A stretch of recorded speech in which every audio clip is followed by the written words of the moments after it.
नंदुरबार जिल्हाधिकारी कार्यालयासमोर पवन ऊर्जा जमीन हक्क आदिवासी शेतकरी संघर्ष समितीच्या वतीनं सुजलान व सर्जन रिअलिटी कंपनीने आदिवासी समाज बांधवांच्या बळकावलेल्या जमिनीवरील अतिक्रमण काढण्यात यावे या संदर्भात आज धरणे आंदोलन करण्यात आले।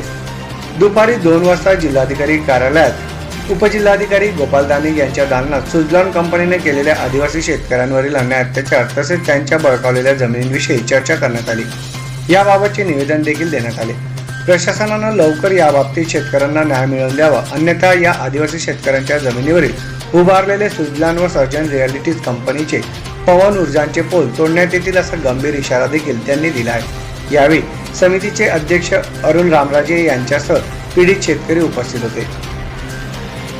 पवन ऊर्जा आदिवासी मागासवर्गीय जमीन हक्क शेतकरी कामगार संघर्ष समितीच्या वतीनं आज जिल्हाधिकारी कार्यालयावर या भागातले सर्व आदिवासी मागासवर्गीय शेतकरी धरणे आंदोलनाला बसलेलो आहोत। याचं कारण असं आहे की जी सुजलान आहे तिची जी उपकंपनी सर्जन यादी या आदिवासी शेतकऱ्यांच्या शेतांवर पोल रस्ते वेगवेगळ्या प्रकारे त्यांची शेती उद्ध्वस्त करून टाकलेली आहे आणि हे प्रकरण गेल्या 2-3 वर्षापासून आम्ही इथल्या जिल्हाधिकाऱ्यांना असं म्हणतोय की आदिवासींचा 36चा कायद्याचं उल्लंघन करत या कंपनीने बोगस दस्तावेज बनवून या लोकांना फसवलेलं आहे। मग त्या फसवलेल्या लोकांची कैफियत तिथल्या कलेक्टरने ऐकली, सुजलानवाल्यांना बोलवलं, सांगितलं की यांचं काय प्रकरण असेल तर तुम्ही मिटवा, परंतु ते लोक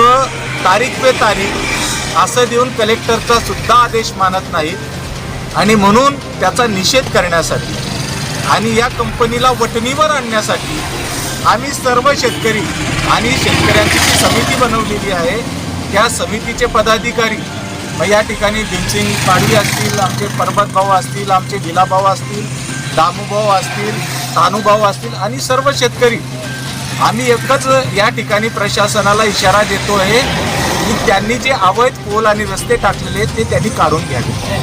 आम्हाला त्यांच्याकडून नुकसान भरपाई नको आहे हे आम्ही वारंवार प्रशासनाला सांगतो आहे, कलेक्टर मॅडमला सांगतोय। कलेक्टर मॅडमने त्यांच्यावर तात्काळ या आदिवासींची शेतकऱ्यांची फसवणूक केली म्हणजे अट्रॉसिटीच्या कायद्यान्वये गुन्हा दाखल केला पाहिजे ही एक मागणी आहे। आणि दुसरी मागणी अशी आहे की आमच्यासारख्या पदाधिकाऱ्यांवर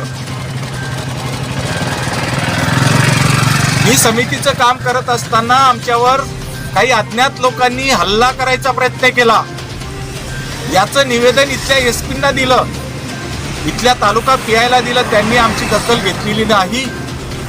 त्याच पद्धतीने मागासवर्गीय शेतकऱ्यांचे अनेक प्रश्न आम्ही इथं मांडलेले आहेत, इथलं प्रशासन लक्ष देत नाही। या सर्वांचा जाब विचारण्यासाठी आज आम्ही जिल्हाधिकारी मनीषा खत्री मॅडम ज्या या समितीच्या अध्यक्ष आहेत आणि त्या प्रशासनाला आज जाऊन हे सर्व शेतकरी भेटणार आहोत आणि सुजलानवाल्यांनी जर हा प्रश्न सोडवला नाही तर त्यांचं बाडबिस्तार त्यांनी आवरून घ्यावं एवढं म्हणण्यासाठी आज आमचं धरणे आंदोलन आहे। आज दिनांक 12 डिसेंबर 2023 रोजी नंदुरबार शहरातील शासकीय विश्रामगृह येथे आदिवासी जनसमुदाय नंदुरबार जिल्ह्याच्या वतीनं जनजाती सुरक्षा मंचद्वारे 20 डिसेंबर रोजी होणाऱ्या उपगुलान कार्यक्रम रद्द करण्यासंदर्भात अथवा या कार्यक्रमाचा विरोध दर्शवण्यासंदर्भात पत्रकार परिषद पार पडली।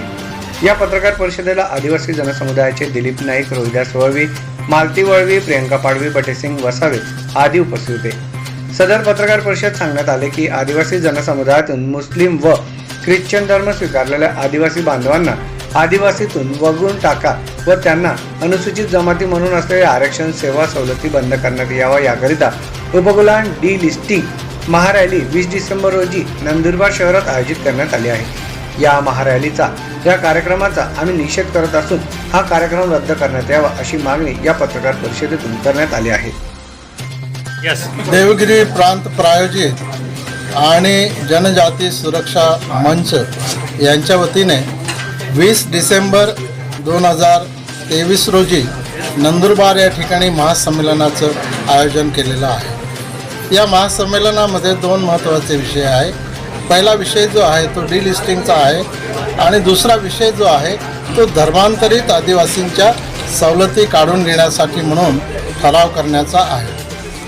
आज आम्ही या ठिकाणी समस्त आदिवासी समाजाच्या वतीने, आदिवासींच्या सर्व संघटनांच्या वतीने पत्रकार परिषद यासाठीच आयोजित केलेली होती की समस्त आदिवासी समाजाचा या महासंमेलनाला कडाडून विरोध आहे, तीव्र विरोध आहे.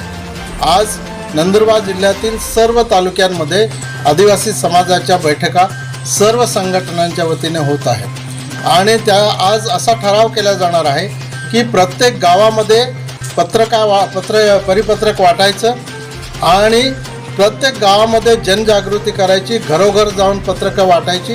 कोणत्याही परिस्थितीमध्ये कोणत्याही गावातून, शहराच्या कोणत्याही वार्डामधून या महासंमेलनासाठी कोणीही जाऊ नये अशा प्रकारचं आवाहन करण्यात येत आहे. नंदुरबार जिल्हा पोलीस अधीक्षक श्री PR पाटील यांना नंदुरबार जिल्ह्यातील शहादा दोंडाईच्या रस्त्यावरून गुजरात राज्यात अवैधरित्या विक्रीसाठी देशी विदेशी मद्याची वाहतूक होणार असल्याची गुप्त माहिती प्राप्त झाली होती. मिळालेल्या माहितीच्या आधारावर शहादा पोलिसांना सदर वाहनावर कारवाई करण्यासंदर्भात आदेशित करण्यात आले होते. त्याच अनुषंगानं शहादा पोलीस निरीक्षक शिवाजी बुधवंत यांनी एक पथक तयार करून रस्त्यावर तपासणीला सुरुवात केली. शहादा दोंडाईच्या रस्त्यावरील KN पेट्रोल पंपाजवळ एका काठियावाडी ढाब्यावर आयसर ट्रक क्रमांक UP 57 AT 9679 संशयितरीत्या उभा असलेला त्यांना आढळून आला. पथकानं वाहनाची तपासणी केली असता वाहनातून 14,40,000 रुपये किमतीचे एम्पिरियल ब्ल्यू ब्लेंडर ग्रँड विस्कीचे 400 खाकी रंगाचे खोके, त्यात 180 ml चे एकूण 19,200 नग काचेच्या बाटल्या, 14,40,000 रुपये किमतीच्या रॉयल ब्ल्यू मेल विस्कीचे 300 खाकी रंगाचे खोके, त्यात 180 ml च्या एकूण 14,400 नग काचेच्या बाटल्या, तसेच 3,88,000 रुपये किमतीचे रॉयल चॅलेंज फायनान्स प्रीमियम विस्कीचे 98 खाकी रंगाचे खोके, त्यात 750 ml च्या एकूण 1,176 नग काचेच्या बाटल्या, तसेच 99,360 रुपये किमतीचे इव्हरग्रीन रिझर्व्ह विस्कीचे 23 खाकी रंगाचे खोके, त्यात 750 ml च्या एकूण 276 नग काचेच्या बाटल्या मिळून आल्या आहेत. आयसर ट्रक चालकाला याबाबत विचारणा केली असता त्यानं पोलिसांना ओढाओढीची उत्तरं दिली. मुद्देमाल जप्त करत या प्रकरणी शहादा पोलीस ठाण्यात संशयित शरणकुमार भीमराव गोदारा वय 23 वर्ष राहणार जालोर राजस्थान, संशयित सरफराज अहमद रियासन अली राहणार कुशीनगर उत्तर प्रदेश, संशयित सत्ता ठाकरे आणि संशयित विजय ठाकरे दोघेही राहणार शहादा या चौघांविरुद्ध महाराष्ट्र दारूबंदी कायदा कलम 65E 108 सह भादवी कलम 420, 468, 34 अन्वये गुन्हा दाखल करण्यात आला आहे. सदरची कारवाई पोलीस अधीक्षक Shri PR Patil, upper police अधीक्षक श्री निलेश तांबे, उपविभागीय पोलीस अधिकारी श्री दत्ता पवार यांच्या मार्गदर्शनाखाली शहादा पोलीस ठाण्याचे पोलीस निरीक्षक शिवाजी बुधवंत, पोलीस उपनिरीक्षक प्रिया वसावे, सहाय्यक पोलीस उपनिरीक्षक रतन पवारा, पोलीस हवालदार नितीन भालेराव, पोलीस नाईक किरण पवारा, पोलीस नाईक संदीप लांडगे, पोलीस शिपाई दिनकर चव्हाण भरदुगले यांच्या पथकानं केले आहे. या परिसरामध्ये आम्ही गेल्या काही दिवसापूर्वी मध्य प्रदेशच्या इलेक्शनच्या निमित्तानं फार मोठ्या प्रमाणावर नाकाबंदी करून असे प्रकार होणार नाहीत यासाठी खबरदारी घेण्यात आली होती आणि मध्य प्रदेशचे इलेक्शन संपल्यानंतर थोडी शिथिलता आल्यानंतर काही असामाजिक तत्व अशा प्रकारे चोरट्या दारूची वाहतूक करताना आम्हाला मिळून आलेत आणि त्या अनुषंगानं आम्ही एक मोठा कंटेनर आयशर ट्रक पकडलेला आहे. या ट्रकसह एकूण 43,67,000 रुपयांचा मुद्देमाल जप्त केलेला आहे. एका आरोपीला ताब्यात घेण्यात आला आहे आणि 3 आरोपींची नावं निष्पन्न केलेली आहेत. त्याच्याशिवाय याच्यामध्ये अन्य कोणाचा सहभाग आहे किंवा काय या दिशेनं तपास करण्यात येत आहे. हा जो मुद्देमाल आहे याच्यामध्ये दारू जी आहे ती साधारणपणे 33,67,000 रुपयांची आहे आणि कंटेनर आयशर ट्रक जो आहे तो 10 लाख रुपये किमतीचा आहे. असा एकूण 43,67,000 रुपये किमतीचा मुद्देमाल जप्त केलेला आहे. आदिवासी समाजाचे आरक्षण यात कोणत्याही समाजाची घुसखोरी करण्यात येऊ नये. जनजाती सल्लागार परिषदेच्या बैठकीच्या अभिप्रायाशिवाय धनगर जात किंवा कोणत्याही जातीचा आदिवासी जमातीत समावेश करू नये. आदिवासी नसताना धनगरांना आदिवासींच्या सवलती देण्यासाठी स्थापन केलेली सुधाकर शिंदे समिती रद्द करण्यात यावी यासह विविध मागण्यांसाठी आदिवासी संघटनांच्या वतीनं नंदुरबार जिल्हाधिकारी कार्यालयासमोर बेमुदत धरणे आंदोलन करण्यात येत आहे. आज या धरणे आंदोलनाचा दुसरा दिवस असून आदिवासी वकील संघ नंदुरबार जिल्ह्याच्या वतीनं बेमुदत धरणे आंदोलनाला पाठिंबा देण्यात आला आहे. या आंदोलनाची शासनानं दखल घेतली नाही तर 20 डिसेंबर नंतर नंदुरबार जिल्ह्यात तीव्र आंदोलन छेडण्यात येईल। तसेच जिल्ह्यातील दोघंही राष्ट्रीय महामार्गावर बेमुदत रास्ता रोको करण्यात येणार असल्याचा इशारा यावेळी देण्यात आला आहे। या प्रसंगी संघटनेचे केटी गावित, हिरामन पाडवी, विजय ठाकरे, हरुण गावित, अमृत ठाकरे यांच्यासह पदाधिकारी, कार्यकर्ते, आंदोलक उपस्थित होते। आज धरणे आंदोलनासाठी बसलेले केटी साहेब जे समाजाच्या सेवेसाठी बसलेले असताना दुसरा दिवस असताना सुद्धा त्यांच्या मागण्या अजूनपर्यंत मान्य करण्यासंदर्भात सरकारने कोणतीही दखल घेतलेली नाही। म्हणून आज नंदुरबार जिल्हा आदिवासी वकिलांतर्फे आम्ही त्यांना सपोर्ट करतो आहे। याच्यात यांच्या ज्या मागण्या मान्य नाही झाल्या तर यांनी पुढील जी कारवाई करणार त्याच्या संदर्भात आम्ही त्यांना पाठीशी राहू। आज बेमुदत धरणे आंदोलनाचा दुसरा दिवस आहे। प्रशासनाने आज तक काही दखल घेतलेली नाही। या आंदोलनाला शेतकरी संघर्ष समिती आणि नंदुरबार जिल्हा आदिवासी वकील संघाचा पण सपोर्ट मिळालेला आहे आणि या मागण्यांचा जर यापुढे दखल घेतली गेली नाही तर आम्ही आमरण उपोषण करणार आहोत आणि आमरण उपोषण केल्यानंतर पण दखल घेतली नाही तर राष्ट्रीय महामार्ग क्रमांक 6 सुरत धुळे हा हायवे आणि ब्रह्मपूर राष्ट्रीय हा हायवे दोन्ही एकाच वेळेला आम्ही बेमुदत बंद ठेवणार आहेत। आमच्या ज्या मागण्या आहेत या मागण्यांच्या संदर्भात मुख्य मागणी बोगस आदिवासींची आहे आणि बोगस आदिवासी घुसखोरी टाटा इन्स्टिट्यूटचा जो अहवाल आहे शासनाला सादर केलेला तो अहवाल आज तक सरकारने जाहीर केलेला तो जाहीर करण्यात यावा। आदिवासींच्या जमिनी बोगस आदिवासी घेत आहेत, कायदा असताना त्या हस्तांतरित जमिनी परत त्या मूळ आदिवासींना परत करण्यात यावा आणि लता सोनवणे जे आहे चोपड्याच्या आमदार या मुळातच बोगस आदिवासी आहेत आणि हायकोर्टाने त्यांना बोगस आदिवासी डिक्लेअर केलेलं आहे। त्यांना त्या पदावरून आमदारकीच्या पदावरून तातडीने निलंबित करण्यात यावं आणि त्यांच्यावर फौजदारी गुन्हा दाखल करण्यात यावा। अशा प्रकारच्या विविध मागण्यांसाठी आम्ही या ठिकाणी बसलेलो आहे। आजपर्यंत शासनाने दखल घेतलेली नाही। जय महाराष्ट्र, सेवा जोहार। करणी सेनेचे राष्ट्रीय अध्यक्ष सुखदेवसिंह गोगामेडी यांची निर्घृण हत्येचा खटला न्यायालयात जलद गतीनं चालून आरोपींना फाशीची शिक्षा देण्यात यावी अशी मागणी महाराणा प्रतापसिंह युवक मंडळ व राजपूत समाज नंदुरबारनं जिल्हाधिकारी यांना निवेदनाद्वारे केली आहे। निवासी उपजिल्हाधिकारी सुधीर खांदे यांना सदरचे निवेदन देण्यात आले आहे। या निवेदनात नमूद करण्यात आले आहे की करणी सेनेचे राष्ट्रीय अध्यक्ष सुखदेवसिंह गोगामेडी यांची जयपूर येथील त्यांच्या निवासस्थानी गोळ्या झाडून हत्या करण्यात आली होती। यानंतर राजपूत समाजात तीव्र संतापची लाट पसरली आहे। ठिकठिकाणी समाज संघटनांच्या वतीनं आंदोलन छेडण्यात येत आहे।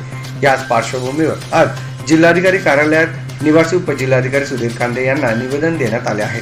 गोगामेडी यांच्या निर्घृण हत्येचा खटला न्यायालयात जलद गतीनं चालून आरोपींना फाशीची शिक्षा देण्यात यावी अशी मागणी या निवेदनातून करण्यात आली आहे। या निवेदन देते प्रसंगी राजपूत समाज अध्यक्ष मोहिनीराज राजपूत, क्षत्रिय महासभेचे जितेंद्रसिंह राजपूत, करणी सेनेचे श्याम राजपूत, रणजित राजपूत, ॲडव्होकेट अविनाश राजपूत, मोठाभाऊ राजपूत, वामन राजपूत, योगेंद्र राजपूत, राजेश सिंग राजपूत, मोहनसिंग राजपूत आदी उपस्थित होते। करणी सेनेचे राष्ट्रीय अध्यक्ष सुखदेवसिंह गोगामेडी यांनी गेल्या काही दशकांपासून संपूर्ण भारतात राजपूत समाजात नवचैतन्य निर्माण करायचं काम केलं होतं। समाजातील तरुण तसेच महिलांसाठी त्यांचे काम अतिशय उच्च पतीचे किंवा वखाणण्याजोगे त्यांचं काम होतं आणि या त्यांनी हे काम करत असताना त्यांना संघर्ष देखील खूप करावा लागला। याच संघर्षाच्या वातावरणात किंवा या संघर्षाच्या गडबडीत त्यांच्यावर काही हल्लेखोरांनी काही दिवसांपूर्वी त्यांची निर्घृण अशी हत्या केली। 5 तारखेला त्यांची ही हत्या त्यांच्या घरात जाऊन ही हत्या करण्यात आली। यामुळे संपूर्ण राजपूत समाज किंवा संपूर्ण हिंदू धर्मीय बांधव यांच्या सर्वांच्या भावना खूप मोठ्या प्रमाणावर दुखावल्या गेल्या आहेत। सर्वांना अतिशय दुःख झाले आहे कारण घरातील एक कर्ता पुरुष मेल्यावरती जे दुःख कुटुंबातील सदस्यांना होते तेच दुःख आज समस्त हिंदू धर्मीय किंवा राजपूत समाजातील सर्व समाज बांधवांना कुटुंब सदस्य म्हणून हे दुःख होत आहे। हे दुःख आम्ही शासनाजवळ आज मुनिराज काका तसंच पिंटू दादा व सर्व समाज बांधव यांच्या वतीने शासनापर्यंत आम्ही आमच्या भावना पोहोचवल्या आहेत। आमच्या भावना या शासनाने लवकरात लवकर मान्य कराव्यात। जसे की या मारेकऱ्यांना फास्ट ट्रॅक कोर्टात ही केस चालून लवकरात लवकर फाशीपर्यंत ही केस न्यावी आणि सर्व समाजाला किंवा सुखदेवसिंग दादांच्या आत्म्याला शांती मिळावी असे आम्ही शासनाला ते काम करावे असे आम्ही शासनाला आवाहन करतो.